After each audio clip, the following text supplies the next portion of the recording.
Today, I want to talk about red flags in projects. This is an issue that comes up a lot for epoxy contractors because I know in this channel we have a lot of contractors, and I think any seasoned epoxy flooring contractor, we've had our share of projects that just didn't work out. They just they just didn't go the way we wanted them to. And usually we look back and we think, of course, I should have seen the red flag. There were reasons why this project was not going to work out. And over the years, I kind of became better at figuring out which projects don't work out. This is an example of a project that did work out really well, but not all projects work out like this.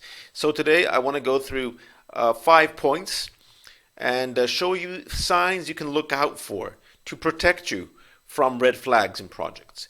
And number one problem I see is when you go to a project and there was a previous guy that left, like here, the guy's walking away from the construction site. So it's always a bit, you always want to find out why did the previous contractor leave the project. Maybe they showed up and they never started the work, or they started working and then they left. Because when I look back, there were a few projects that didn't go well, and in some of them there was a previous guy that had done a job and they weren't happy with him, and then it turns out they're not happy with you. So always ask yourself, or ask the customer, why did the previous person leave? What was wrong with him? What did they not do? And try to get as much information as you can out of it.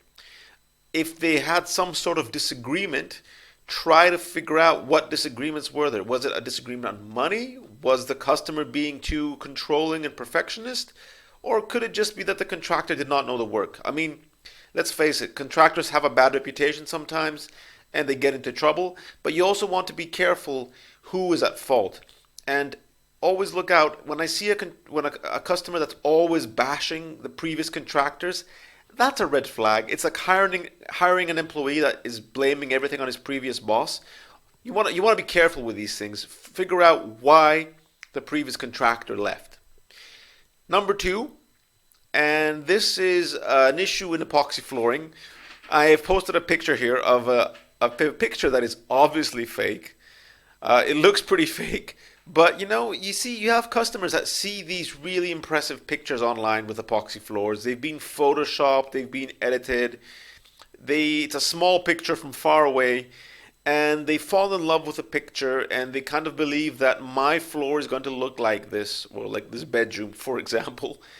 And then they kind of get disappointed when the actual floor does not look like the photoshopped picture they saw on the internet, who someone had posted. It's always important to make sure, what does the customer expect from the project? What are they fantasizing about? Are they aware of the shortcomings? In fact, an issue I always talk about, and I'm showing a terrace here, but an issue I always talk about is epoxy floors in houses.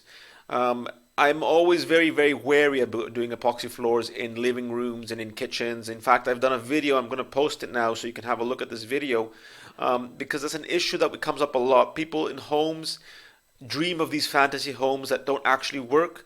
Personally, I don't even take on projects in homes. I avoid them unless it's a garage or a storage space. I avoid doing epoxy floors in homes. That's my own choice. And the main reason is because I just see homeowners do have unrealistic expectations. And now I'm going to take you to this picture of a terrace. This is a picture of a terrace. I was once called to visit a homeowner who was complaining about his terrace. It's not this picture, it was a different terrace. And he was complaining that the previous guy did a horrible job and they couldn't clean it and it was terrible. So I went to his house, I had a look at the terrace, and it looked really nice. I started looking around at the terrace and looking for faults, and I said to him, I'm sorry, where exactly is the problem here? And he said, can't you see I can't clean it? And it was hilarious because it was a clean floor. It hardly had any marks or any places where you couldn't clean it. And this customer was complaining that the floor could not be cleaned. So I just told him flat out, I'm not interested in taking on this project because I will not do a better job than the previous contractor, who I think has done a pretty good job. It may not be a 10 out of 10 job, but maybe it's an 8 out of 10 job or a 9 out of 10. And I just said, sorry, I can't do that. And just by seeing his reaction, I could tell that that person would have been a real nightmare to work with. So always be aware of these situations. When the customer has these unrealistic expectations, just be aware if he's not satisfied with something that looks good, it's going to come back to bite you. So look out if the customer shows signs of unrealistic perfectionism. That's always a warning. You want to be aware of that. Before we move on to number 3, please take a moment and subscribe to this channel. The more people that get subscribing and liking and sharing my videos, the more I can continue producing this video. So if you think this video is useful and maybe you can send it to your contractor friends, please share it. And now let's go to number 3.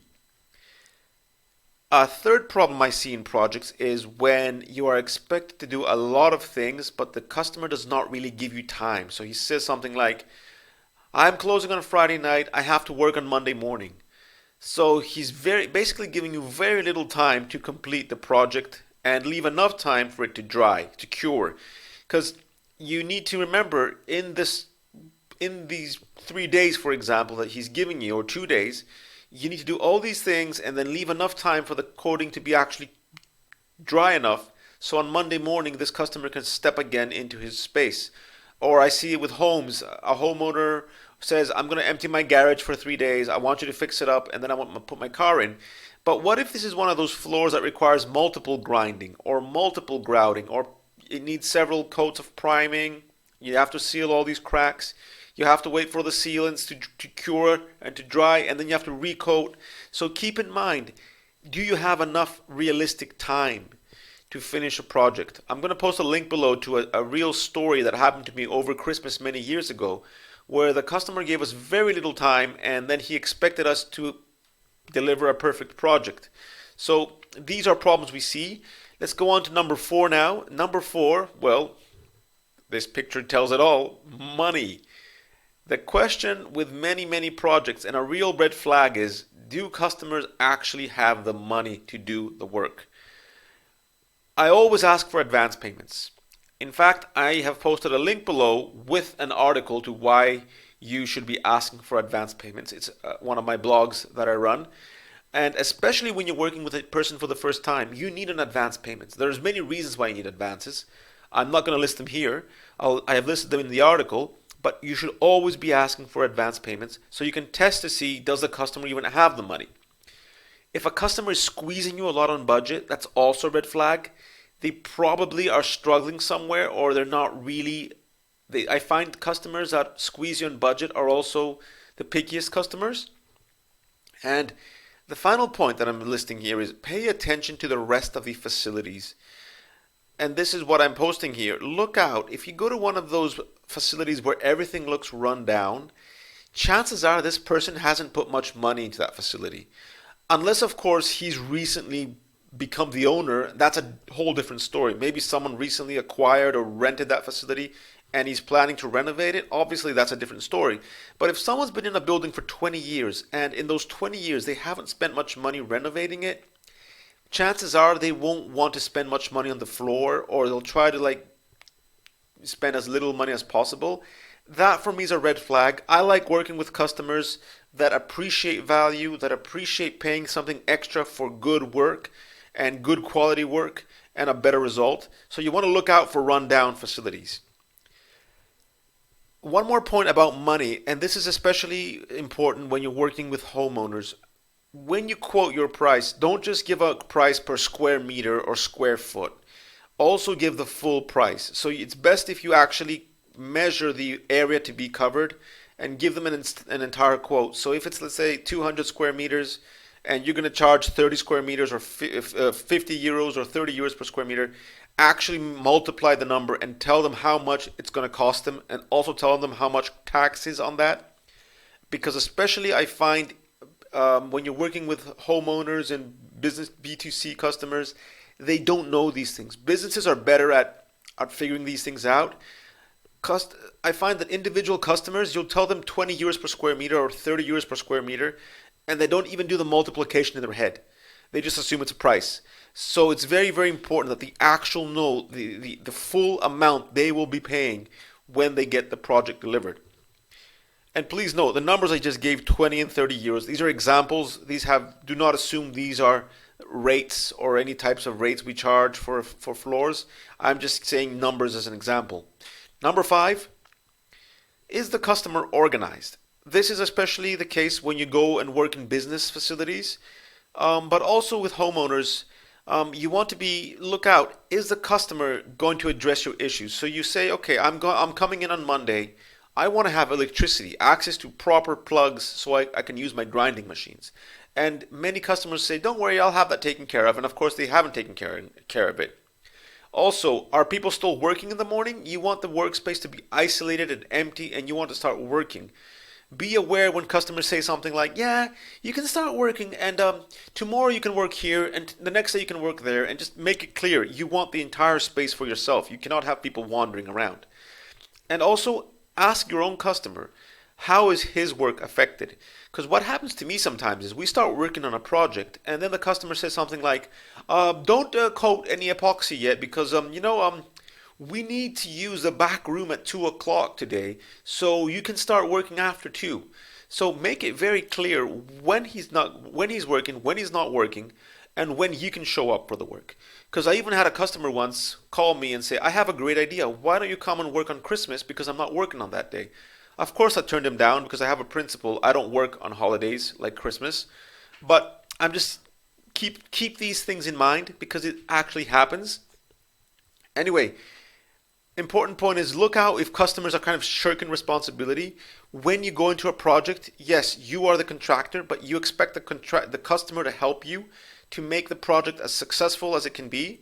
And it's also the customer's responsibility to make the project successful and to give you everything you need to make the project a success.